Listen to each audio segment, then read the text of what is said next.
नमस्कार, मैं अम्बे वर्मा और आप देख रहे हैं इंडिया टीवी न्यूज।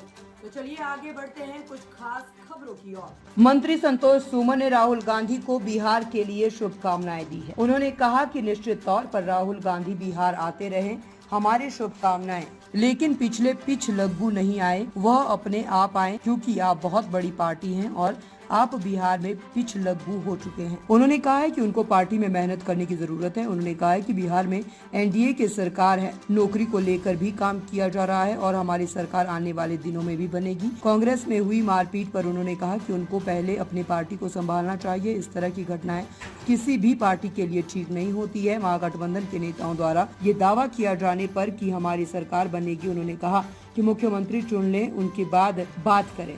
दो लोग जाते हैं हेलीकॉप्टर में जाकर मछली खाते हैं और कांग्रेस को पूछते भी नहीं है। ऐसे में ना तो गठबंधन रहेगा और ना ही सरकार बन पाएगी। भाई बिहार को लेकर संतोष सुमन की राहुल गांधी को बड़ी सलाह, महागठबंधन से पहले मुख्यमंत्री का चेहरा चुने।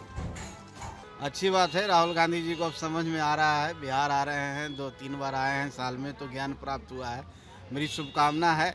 देखिए, जब तक कांग्रेस ज़मीन पर नहीं आएगी तो उनकी स्थिति मजबूत नहीं होगी। कभी कांग्रेस देश की बड़ी पार्टी थी, आज कांग्रेस पिछलग्गू हो गई है। तो मेरी तो यही सलाह है कि राहुल गांधी जी को मेहनत करनी चाहिए बिहार में, और मेहनत करने से उनको कुछ मिलेगा। और किसी के सहारे अगर आप जी के रहना चाहते हैं, पार्टी को बढ़ाना चाहते हो, तो असंभव सी बात है। लेकिन मैं देख रहा हूँ किधर राहुल गांधी जी घूम रहे हैं, तो मेरी शुभकामना है कि राहुल गांधी जी बिहार आते रहे। नौकरी दो, पलायन रोको यात्रा में भी शामिल हुए, बोले कि बिहार के लोग पलायन कर रहे हैं, नौकरी नहीं दे रही है। अब तो पलायन वो खुद कर गए हैं। जैसा हम देखे कि वो आए, 24 मिनट भी बेगूसराय में नहीं रहे हैं और कुछ हाथापाई भी हुई। तो पहले तो अपने वर्कर को संभाले, एक साथ करें, तब जाकर के इस तरह की बात करेंगे तो ठीक है।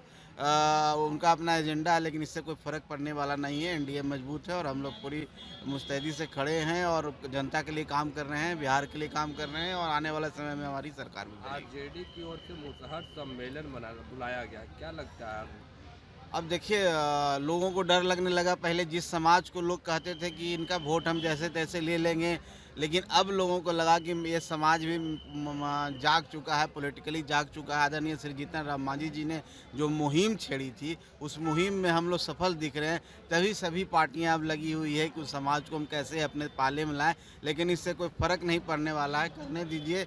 हम नहीं समझते हैं कि कोई उस समाज के लोग इनके पास आएगा, क्योंकि सबसे ज़्यादा प्रताड़ित उस समाज के लोग उन्हीं के द्वारा किया जाता है। तो किसी को पकड़ के ले आएंगे, उठा के ले आएंगे और कह देंगे कि मुसहर सम्मेलन है, बस इतना ही है। कुछ चुनाव में क्या लगता है, कितना असर दिखेगा इसका? इसका कोई असर नहीं दिखेगा। सब जनता हम लोग के साथ है, एनडीए के साथ है, आदरणीय नरेंद्र मोदी माननीय मुख्यमंत्री जी के साथ है, और ये सब कोई फर्क नहीं पड़ने वाला। बिहार में कांग्रेस और जेडी के लोग कर रहे हैं कि इस बार महागठबंधन की सरकार बनेगी, एनडीए का सफाया तय है। पहले मुख्यमंत्री तय कर लेना किसको मुख्यमंत्री बनाएंगे।